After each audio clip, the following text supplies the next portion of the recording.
ஈரோடு மாவட்டம் மண் தொழிலாளர் வீதி பகுதியைச் சேர்ந்தவர் கலைச்செல்வன். இவர் கட்டிட வேலை செய்து வந்துள்ளார். கலைச்செல்வனுக்கு ஜோதிமணி என்ற மனைவி உள்ளார்.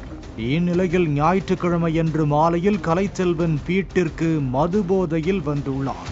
இதனால் மனைவி ஜோதிமணிக்கும் கலைச்செல்வனுக்கும் இடையே தகராறு ஏற்பட்டுள்ளது.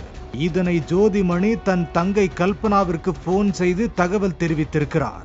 உடனே வீட்டிற்கு வந்த கல்பனா அக்காவின் கணவரான கலைச்செல்வனை தட்டி கேட்டதாக கூறப்படுகிறது. ஆத்திரமடைந்த கலைச்செல்வன் அருகில் இருந்த கத்தரிக்கோலால் கல்பனாவை குத்தி உள்ளார்.